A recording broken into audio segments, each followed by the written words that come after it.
नमस्कार, स्वागत है आप सभी का एबी स्टार न्यूज में और मैं हूं आपके साथ जुबैर चौधरी। तो चला आपका राज्य है आपकी खबरों का, जहां सबसे पहले बात करेंगे हरियाणा के नूंह की, जहां पर नूंह में हुई हिंसा के बाद सीएम मनोहर लाल पहली बार नूंह पहुंचे। तो हरियाणा के नूंह में हुई हिंसा के बाद पहली बार मुख्यमंत्री मनोहर लाल जिले के दौरे पर पहुंचे।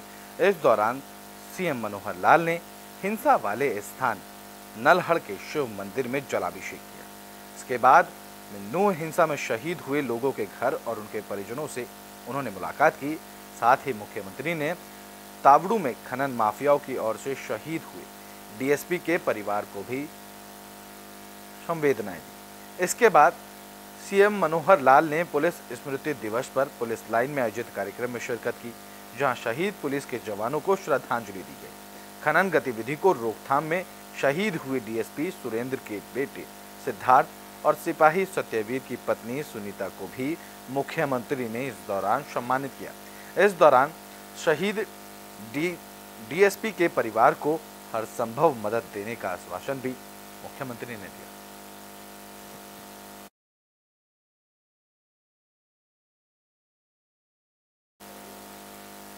तो बुलेटिन में बात कर लेते हैं मध्य प्रदेश की, जहां बीजेपी की तरफ से 5वीं लिस्ट जारी कर दी गई है। उसके बाद भारी हंगामा भी देखने को मिला है। तो मध्य प्रदेश विधानसभा चुनाव के लिए बीजेपी ने शनिवार को अपनी 5वीं लिस्ट जारी की।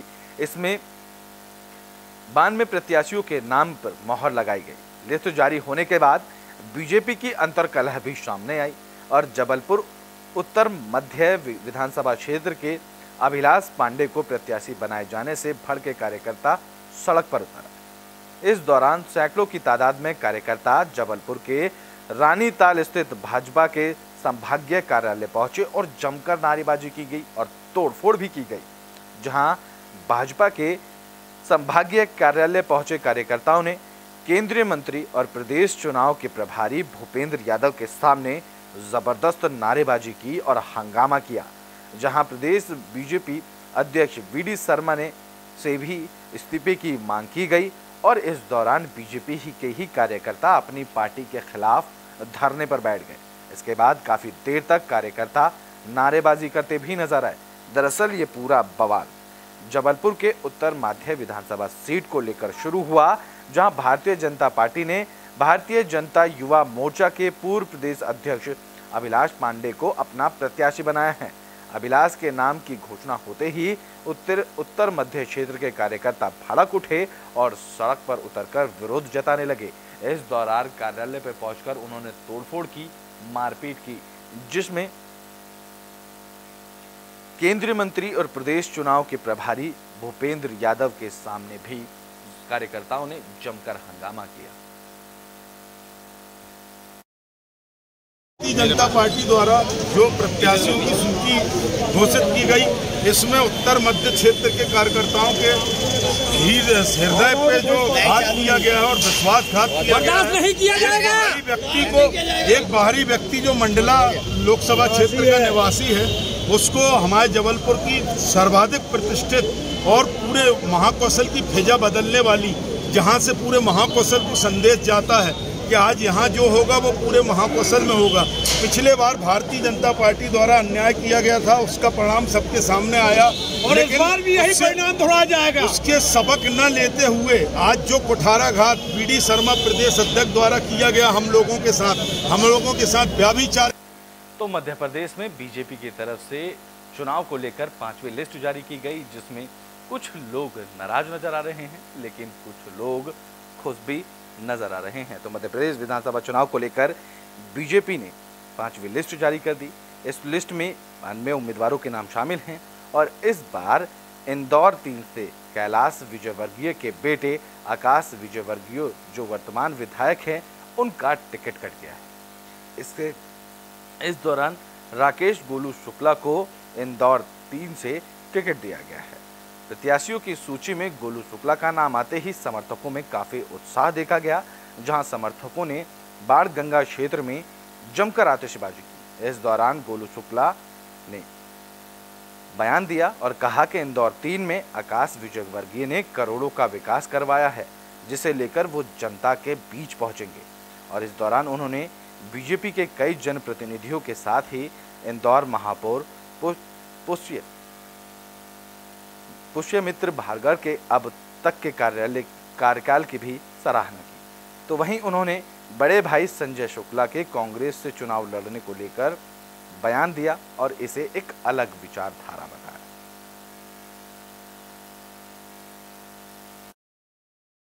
ये पहली बार हुआ है कि एक ही घर से दो अलग अलग पार्टी को टिकट मिले। इस तरह से आप दोनों एक गलत नहीं होगा। सबसे पहले तो मैं भारतीय जनता पार्टी के शीर्ष नेतृत्व का हृदय की गहराइयों से बहुत बहुत आभार व्यक्त करता हूं। हमारे देश के यशस्वी प्रधानमंत्री माननीय नरेंद्र मोदी जी, हमारे गृह मंत्री अमित शाह जी, हमारे राष्ट्रीय अध्यक्ष जेपी नड्डा जी और इस प्रदेश के यशस्वी मुख्यमंत्री माननीय शिवराज सिंह जी, हमारे राष्ट्रीय महासचिव। ये पहली बार हुआ है कि एक ही घर से दो अलग अलग।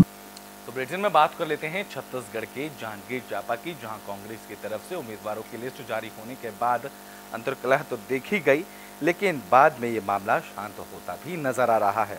तो छत्तीसगढ़ में कांग्रेस में टिकट बंटवारे के बाद नाराजगी देखने को मिल रही है। दरअसल जांजगीर चांपा विधानसभा सीट से कांग्रेस कई दावेदारों में दिनेश शर्मा का नाम भी शामिल था, लेकिन टिकट व्यास्य कश्यप को कांग्रेस ने दिया, जिससे दिनेश शर्मा ने जिला मुख्यालय जांजगीर चांपा पहुंचकर शक्ति प्रदर्शन किया। इस दौरान उन्होंने कहा है टिकट किसी एक को ही मिलता है। उन्होंने कहा कि उन्होंने प्रयास किया था, लेकिन हाईकमान का निर्णय उन्हें स्वीकार्य है। हो सकता है कि पार्टी ने उनके लिए कुछ और सोचा हो। उन्होंने आगे कहा कि जीवन भर संघर्ष उन्होंने किया है, जिसका परिणाम है कि इतने सारे लोगों का समर्थन उन्हें आज भी प्राप्त है। वो निश्चित ही कांग्रेस के पक्ष में काम आगे करते रहेंगे। प्रदेश में 75 पार का जो नारा है वो भी पूरा हो, लेकिन हम लोगों का सम्मान भी बरकरार रहे।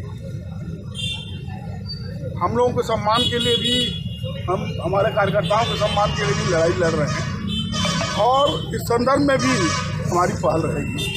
शहर में एक और चर्चा है कि क्या कांग्रेस में ही रहेगी, किसी और पार्टी में अगर मिलता है ऑफर तो नहीं, मैं तो मेरे को तो कई बार बोल कई बार ऑफर दे चुके, कई बार बोल चुके। मैं कहीं किसी जगह मैंने तो कहा ना आपको, सांप्रदायिक शक्तियों के खिलाफ मेरी लड़ाई है। और दूसरी बुलेटिन में बात कर लेते हैं छत्तीसगढ़ के जांजगीर चांपा की, जहां पर दशहरा उत्सव की धूम देखने को मिल रही है। इस दौरान समिति की तरफ से जरूरी जानकारियां दी गई हैं। तो जांजगीर चांपा में दशहरा उत्सव को लेकर दशहरा उत्सव समिति ने प्रेस कॉन्फ्रेंस की। इस दौरान दशहरा उत्सव समिति ने कार्यक्रम की जानकारी दी। समिति के पदाधिकारी पुरुषोत्तम शर्मा ने बताया है कि जांजगीर चांपा शहर में इस बार 55 फीट का रावण का दहन किया जाएगा।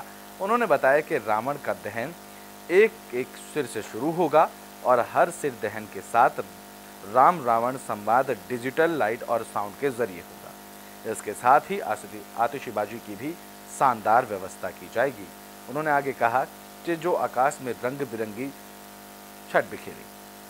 दर्शकों के मनोरंजन के लिए शाम ढलते ही सुप्रसिद्ध जसगीत गायक देवेश शर्मा अपनी टीम के साथ शानदार प्रस्तुतियां भी देंगे।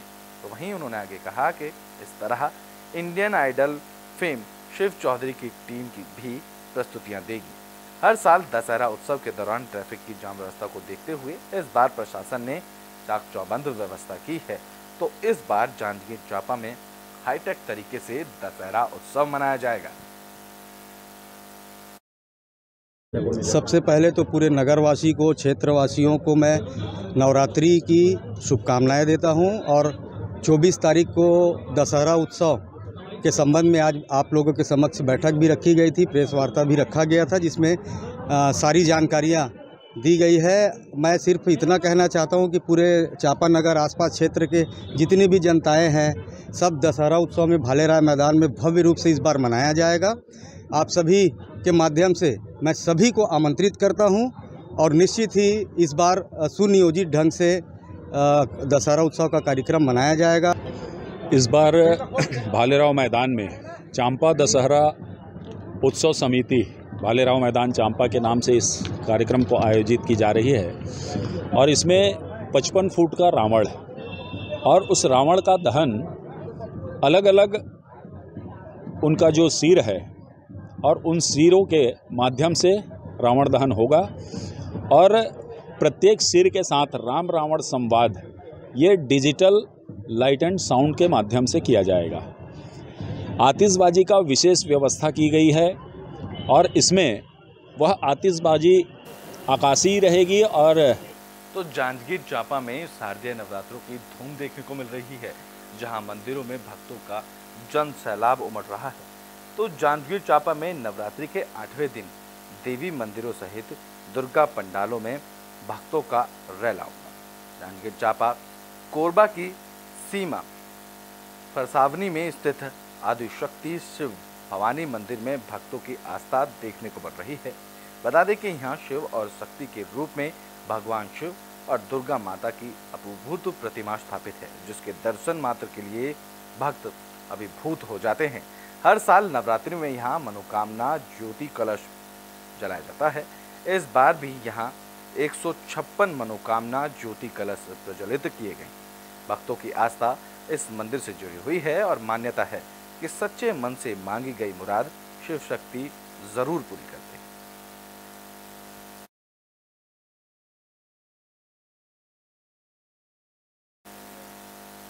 तो बुलेटिन में बात कर लेते हैं हरियाणा के फरीदाबाद की, जहां भी शारदीय नवरात्रों की खूब धूम देखने को मिल रही है और इस दौरान मंदिरों में भक्तों की भारी भीड़ देखने को मिल रही है। नवरात्रों के चलते देश भर के मंदिरों में भक्तों का तांता लगा हुआ है। इस कड़ी में फरीदाबाद के सिद्धपीठ वैष्णो देवी मंदिर में भारी संख्या में श्रद्धालु पूजा अर्चना करने आ रहे हैं।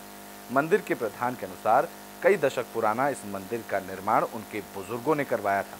दरअसल इस मंदिर की मान्यता है कि जो भी श्रद्धालु नवरात्रों में अपनी अपनी मन्नत मांगकर यहाँ से जाता है, अगले नवरात्रि आने तक उसकी मुरादें पूरी हो जाती हैं। मंदिर में आए हैं, किस तरह की मान्यता है मंदिर की? किस तरह की मानता है, हम तो मन से आए हैं। कोई ऐसी माता रानी ने सब कुछ दिया हुआ है, तो बस उसकी शुक्रिया है। तो कहते हैं कि इस मंदिर में जो भी आता है उसकी मुरादें पूरी होती हैं और लोगों का अटूट विश्वास है। हाँ जी बिल्कुल। ये देखिए, यही मंदिर नहीं, मंदिर तो कोई भी हिंदुस्तान में हो, जहाँ भी जाइए अटूट विश्वास से ही जाना चाहिए और माता के आशीर्वाद से सब कुछ भलाई होगा सबका। जय माता। तो बिहार के बेतिया में लोग नवरात्रि के अवसर पर मंदिरों में पूजा अर्चना करने के लिए लगातार पहुंच रहे हैं। बिहार के बेतिया में भी नवरात्रि की धूम देखने को मिल रही है। नवरात्र के अवसर पर रामनगर के संस्कृत विद्यालय, राजशिव मंदिर, नारायणपुर रेलवे स्टेशन, हरिनगर और बाकी मंदिरों में भक्तों का तांता लगा हुआ है। इस दौरान आचार्य दिनेश शुक्ला ने बयान दिया। उन्होंने कहा है कि देवी दुर्गा की उपासना से भय और रोग से मुक्ति मिलती है। जहां ग्रंथों में चर्चा है कि मां दुर्गा की पूजा अर्चना से शक्ति की प्राप्ति भी होती है। उन्होंने आगे कहा कि रावण से युद्ध के पहले श्री राम ने भी मां दुर्गा की पूजा की थी, इसलिए लोग लगातार मां दुर्गा की पूजा करने के लिए मंदिर पहुंच रहे हैं।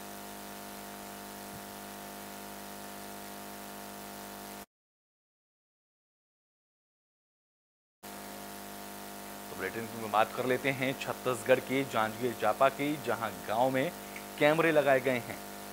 तो जांजगीर चांपा में बलौदा के बुड़गहन चौक में जन सहयोग से 4 उच्च क्वालिटी के कैमरे लगाए गए, जहां से बिलासर और जांजगीर आने जाने वाले रास्ते से पर निगरानी रखी जा रही है। दरअसल यहां से कई अपराधियों को अंजाम देकर बदमाश निकल जाते थे और सीसीटीवी कैमरे की निगरानी में पुलिस को अब अपराधियों तक पहुंचने में काफी सहूलियत होगी। बताया जा रहा है कि यह चौक काफी महत्वपूर्ण है, जिसे ध्यान में रखते हुए जन सहयोग से यहां लगाए गए कैमरे से आम लोगों की सुरक्षा के साथ ही पुलिस का काम भी अब आसान हो जाएगा और बदमाशों को पकड़ने में पुलिस को सफलता हासिल होगी।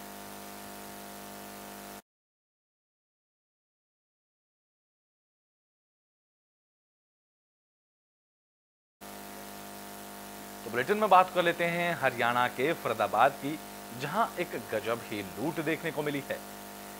तो हरियाणा के फरीदाबाद क्राइम ब्रांच बॉर्डर की टीम ने कार लूटने वाले 2 आरोपियों को गिरफ्तार किया है। दोनों आरोपी गुड़गांव के रहने वाले हैं। शिकायत के मुताबिक 18 से 19 अक्टूबर की रात को फरीदाबाद की मांगर चौकी के पास एक ओला गाड़ी के ड्राइवर के सिर पर चोट मारकर उसकी स्विफ्ट गाड़ी लूटकर आरोपी फरार हो गए थे। लूट की शिकायत मिलने के बाद फरीदाबाद क्राइम ब्रांच बॉर्डर की टीम ने 2 आरोपियों को इस मामले में गिरफ्तार किया है। आरोपियों के कब्जे से लूटी गई कार, 2 मोबाइल फोन और 2000 रुपए भी बरामद हुए हैं। जानकारी देते हुए एसीपी क्राइम अमन यादव ने बताया कि दोनों ही आरोपी गुड़गांव के रहने वाले हैं, जिनका नाम साहिल और दूसरे आरोपी का नाम मुकुल है। दोनों आरोपियों ने प्लान बनाया था कि ओला उबर की गाड़ी को वो लूटकर हरिद्वार घूमने चले जाएंगे। उसके बाद लौटकर लूटी हुई गाड़ी को वो दोनों बेच देंगे, लेकिन पुलिस ने दोनों को गिरफ्तार कर लिया और आगे की कार्रवाई शुरू कर दी। इसे सब 2 आरोपी और पकड़े हैं क्राइम ब्रांच। किस मामले में पकड़े हैं, कौन से क्राइम ब्रांच से पकड़े हैं? क्राइम ब्रांच बॉर्डर की टीम, इंस्पेक्टर संदीप जिसको हेड करते हैं, इस टीम के द्वारा 2 आरोपियों को गिरफ्तार किया गया है, साहिल पुत्र फयाज अहमद और मुकुल पुत्र राजेश। इन दोनों आरोपियों ने 18-19 अक्टूबर की रात को मांगर पुलिस चौकी के एरिया के अंदर एक स्विफ्ट गाड़ी थी, ओला की एक स्विफ्ट गाड़ी थी, जिसको इन्होंने गुड़गांव से किराए के लिए लिया था फरीदाबाद रेलवे स्टेशन के लिए, और मांगर एरिया के अंदर इन्होंने ड्राइवर को घायल करके और उस गाड़ी को लूट लिया था। उसी संदर्भ में इन दोनों आरोपियों को गिरफ्तार किया गया है। जो लूटी थी गाड़ी वो बरामद कर ली गई है। सर, किस चीज़ से इन्होंने ड्राइवर को घायल किया? क्या इनके पास कोई हथियार था? नहीं, मंशा क्या था? इन्होंने जो उसको घायल किया उसमें उनको जो उसके हाथ में कड़ा पहना हुआ था, एक हैवी कड़ा पहना हुआ था, जिससे उन्होंने उसको आरोपी जो ड्राइवर था उसको आरोपियों के द्वारा घायल किया गया, और घायल करने के बाद उसे वहाँ से गाड़ी से उतार करके रोड के साइड में फेंक दिया और वहाँ से गाड़ी को। तो बुलेटिन के आखिरी में बात कर लेते हैं बिहार के पकड़ी दयाल की, जहाँ पुलिस को बड़ी सफलता हाथ लगी है। पुलिस ने शातिर बदमाश को गिरफ्तार कर लिया है। तो पकड़ी दयाल में पुलिस को सफलता हाथ लगी। बता दें कि पुलिस अधीक्षक कांते मिश्र के निर्देश पर डीएसपी सुबोध कुमार ने पकड़ी दयाल डाका रोड से 2 अपराधियों को पिस्टल के साथ गिरफ्तार किया। वहीं एक अपराधी भागने में सफल रहा।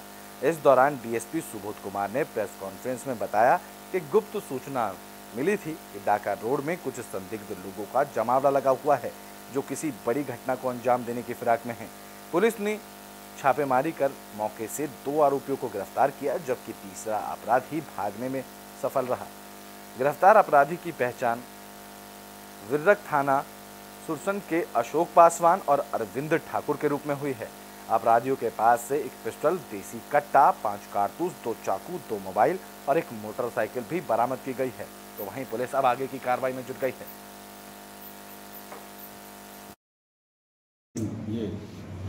कल दिनांक 20/10/23 को एक गुप्त सूचना प्राप्त हुआ था कि भारत जलपान जो होटल पकड़ियाल से ढाका रोड के बीच में स्थित है, वहाँ पे कुछ अज्ञात अपराधकर्मी जो है 3 वो आए हुए हैं और कुछ घटना करने को लेकर कुछ प्लानिंग कर रहे हैं, जिसका जो है सूचना पुलिस अधीक्षक को दिया गया। पुलिस अधीक्षक के निर्देशानुसार एक टीम का गठन किया गया और टीम के द्वारा जो है उस सत्यापन किया गया इस सूचना के सत्यापन के क्रम में वहाँ पे 3 संदिग्ध लोगों को वहाँ डिटेन किया गया। डिटेन के क्रम में एक संदिग्ध व्यक्ति जो है भागने में सफल रहा।